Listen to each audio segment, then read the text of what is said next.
Okay, here's a review of the quadratic formula for the test. So we're looking at a quadratic equation of ax squared plus bx plus c, and that has to be set equal to 0 because we're solving this quadratic formula.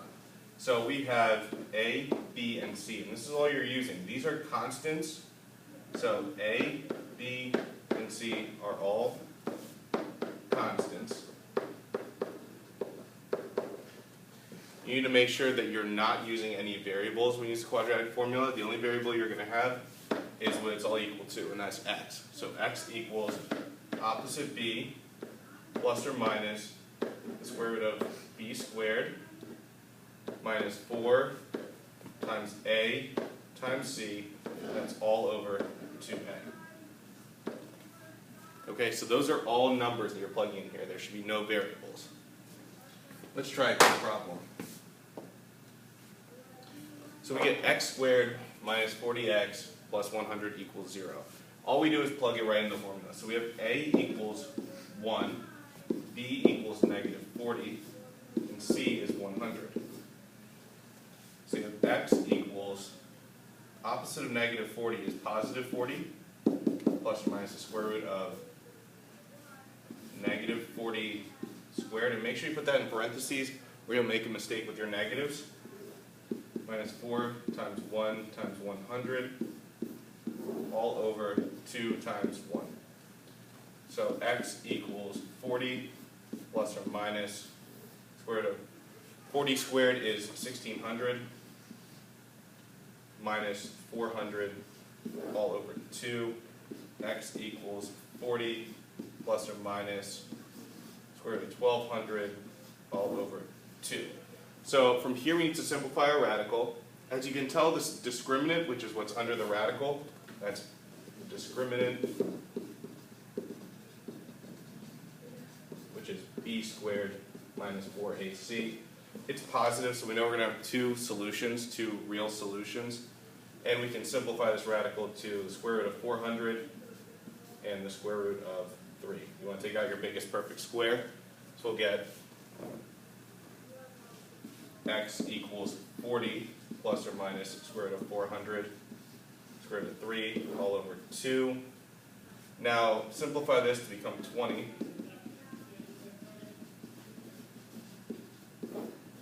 And x equals, when we simplify this, that's 20, that's 10, 20 plus or minus 10 radical 3. And that's just a simple example of the quadratic formula and simplifying a radical. So how about this? Here's an application to the quadratic formula. Two consecutive even integers whose product is 168. We're looking at integer 1, we just call it x, and then the next even integer would be two numbers away, so we'll call it x plus 2. We set that equal to 168. A couple ways we could do this one. We could complete the square, but for the sake of this, I'll do quadratic formula. So we'll distribute this in, get x squared plus 2x equals 168. Most of you could see that it would be much easier to complete the square here by just adding 1 to both sides, but instead I'll just subtract the 168 to do it this way. X squared plus 2x minus 168 equals 0. So let's plug in.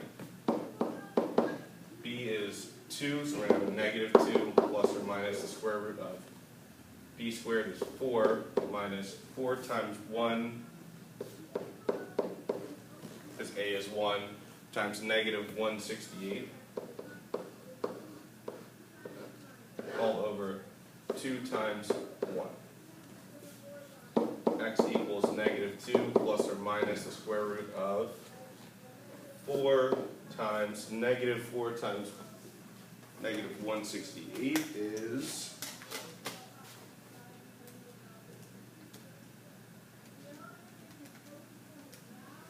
672 all over 2. So 4 plus 672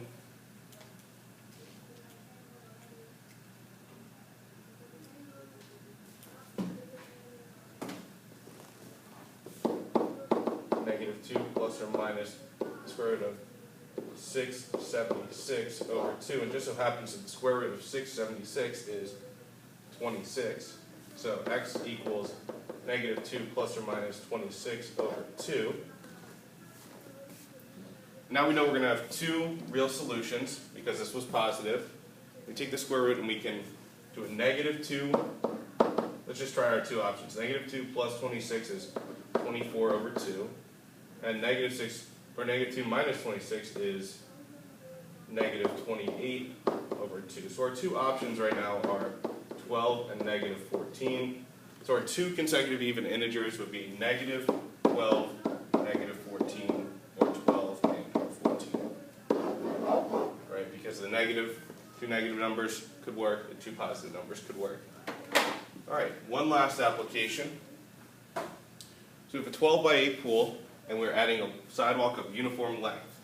So let's first add that sidewalk. We'll call this uniform length x. We don't know what it is, so you could call it length, width, whatever.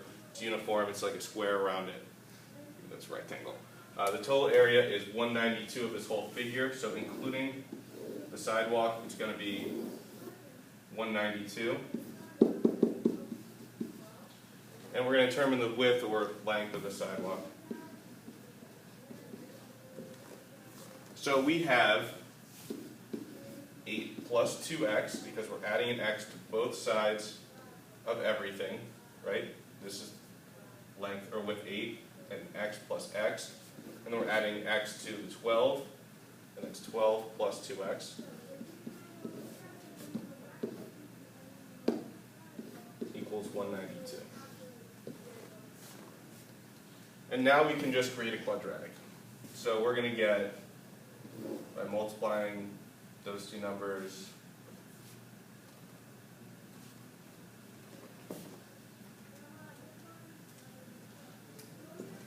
harder on the spot than in person, plus 16x plus 24x plus 4x squared equals 192.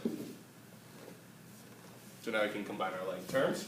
4x squared plus 40x plus 96 equals 192. Again, we need to get this so that it's equal to 0.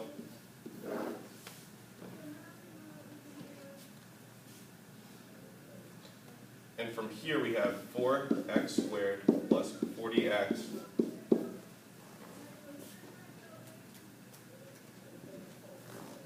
minus 96 equals 0. Now before I do this, it looks like I can take out a GCF. Looks like all of these are divisible by 4, which is a nice thing to have. So we have 4 times x squared plus 10x minus 24 equals 0. And we're going to do the quadratic formula for what's in here. So x equals negative 10 plus or minus the square root of 100, which is b squared, minus 4 times 1 times negative 24, all over 2 times 1.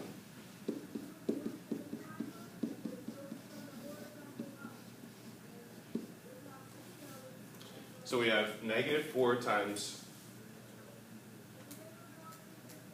negative 24, and again, 96, all over 2. So we get x equals negative 10 plus or minus 196 over 2. Square root of 196 is 14. So we'll have x equals negative 10 plus or minus 14 over 2. And again, we'll come out with two real solutions that we can work with. So we'll have x equals 4 over 2, and right, that's negative 10 plus 14, and x equals negative 24 over 2. So x equals 2, or x equals negative 12. And if we're talking about a sidewalk of an actual width, we're talking about a positive number. Right? We cannot be looking at a negative distance for our sidewalk. So x, in this case, the width or length of our sidewalk is 2. And that's it for the quadratic formula.